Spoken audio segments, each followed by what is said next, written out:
Herkese salam. Hər birinizi YouTube kanalımda xoş gördüm. Bugün sizinlə çox maraqlı mövzu haqqında danışacağım. İz, s və v na qoşmaları haqqında. Bilirəm ki, bir çoxunuzun bu yaralı yeridir. Mənə tez-tez bu qoşmalar barəsində suallar gəlir ki, müəllimə nə vaxt v qoşmasını işlətməliyik, nə vaxt na qoşmasını işlətməliyik. Çox çaşdırırıq bu qoşmaları. Ona görə düşündüm ki, bu video məhz bu mövzuya aid olsun. Bu qoşmaları yadda saxlamağın ən asan lifehacklarını indi deyəcəm sizə. Запомните, если вы идете в офис или в банк, то при обратном пути qayıdan zaman из qoşmasından istifadə edəcəksiniz. Например, я иду в офис, но я возвращаюсь из офиса.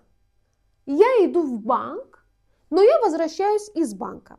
İndi bu qaydanı yadda saxlamağın ikinci lifehackını sizə deyirəm. Bütün bağlı yer, yəni qapalı olan hər bir şey, üstü bağlı olan hər bir şey rus dilində v və iz qoşmaları ilə işlənir. Və əgər siz həmin o bağlı yer, məkanın içinə gedirsinizsə, o zaman v qoşmasından istifadə edəcəksiniz. Yox, həmin o yerdən qayıdırsınızsa, o zaman iz qoşmasından istifadə edəcəksiniz. Вот ofis bağlı olduğu üçün biz ofisə getdiyimiz zaman v qoşmasından istifadə edirik. Я иду в офис.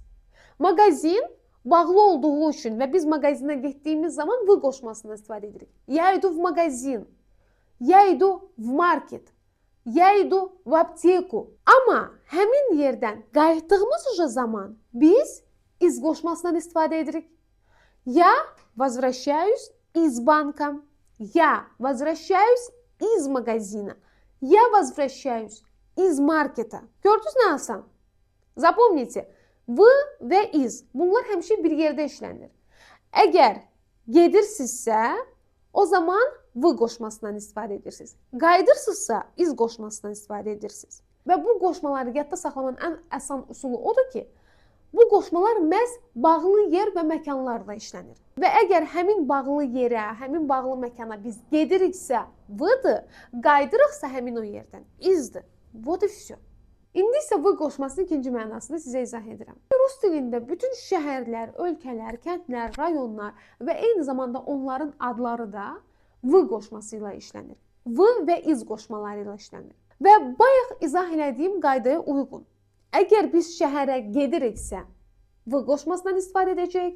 Qayıdırıqsa əgər şəhərdən, iz qoşmasından istifadə edəcəyik. Məsələn, я еду в город, но я возвращаюсь из города. İndi isə gəlin bir dənə şəhər adı götürək. Я еду в Москву, но я возвращаюсь из Москвы. Я еду в Питер, но я возвращаюсь из Питера. Yəni, hər hansısa bir şəhərə, ölkəyə və yaxud rayona fərqi yoxdur. Gediriksə v-dır, oradan qayıdırıqsa izdir. Вот и все. İndi isə keçirik s və na qoşmalarına. Tələbələrin ən çox çaşdırdığı qoşmalar. Tələbələr həmişə s və na qoşmalarını iz və v qoşmaları ilə çaşdırırlar. İndi sizə bu qoşmaları yadda saxlamağın ən asan üsulunu deyirəm. Deməli, əgər bağlı yer, məkanlar iz və v qoşmaları ilə işlənirsə, işi, hərəkəti, prosesi bildirən isimlər də s və na qoşmaları ilə işlənəcək. İndi siz deyəcəksiniz ki, iş və proses bildirən isimlər hansı isimlərdir? Hansı ki, hərəkəti bildirir. Onlar yer və məkan getmir, onlar hərəkəti bildirir. Bu adı mən deyirəm ki, mən işə gedirəm, düzdür? Bəziləriniz deyəcəksiniz ki, iş bağlı yer, məkandır, v qoşması ilə işlənməlidir. Xeyr, iş, rabota, bu ümumiyyətlə yer və məkan getmir. Çünki mən deyəndə ki, mən işə gedirəm. Mən sizə iş yerimi qeyd edirəm. İş yeri haradır? Bankdır, şirkətdir, məktəbdir, universitetdir, bağçadır. Bunlar iş yeri sayılır. Və bəli, mən deyəndə ki, mən banka gedirəm. Məsəl üçün, mən bankı iş yerim kimi də götürə bilərəm. Məsəl üçün, banka işə gedirəm də. Bank mənim iş yerimdir. Mən eyni zamanda onu ayrıca bir yer kimi götürürəm. Hara ki, məsəl üçün, insanlar gedirlər kredit götürməyə, kart götürməyə, yəni hər hansı bir işlərini, problemlərini həll eləməyə. Düzdür? Yəni, bank ümumiyyətlə yer sayılır. Adi insanların problemlərini həll etmək üçün, işlərini görmək üçün yer kimi də sayılır və eyni zamanda iş yeri kimi də sayılır. Amma yerdir də, düzdür?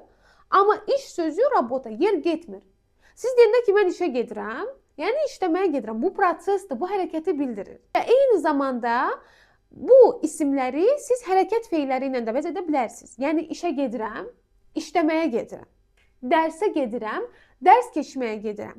Məşqə gedirəm, məşq etməyə gedirəm. Bunlar hamısı hərəkəti, prosesi bildirir. Və rus dilində bütün işi, prosesi, hərəkəti bildirən isimlər s və na qoşmaları ilə işlənir. Deməli, əgər mən işə gedirəmsə, na qoşması ilə işlədəcəm, qayıdıramsa, onun əksi s qoşması ilə işlədəcəm. Я иду на работу, но я возвращаюсь с работы. Necə ki, eyni iz və v qoşmalarında. Məsələn üçün, banka gedirəm, я иду в банк, возвращаюсь из банка. Burada da я иду на работу, но я возвращаюсь с работы. Yəni iz, v bunlar ayrı gedir, s-na ayrı gedir. Я захожу на урок, но я выхожу с урока. Я иду на тренировку, но я выхожу с тренировки.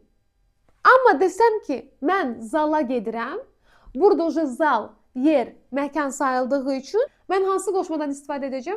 Təbii ki, v. Я иду в зал, но я вышла из зала. Bu qaydanı başa düşdünüz?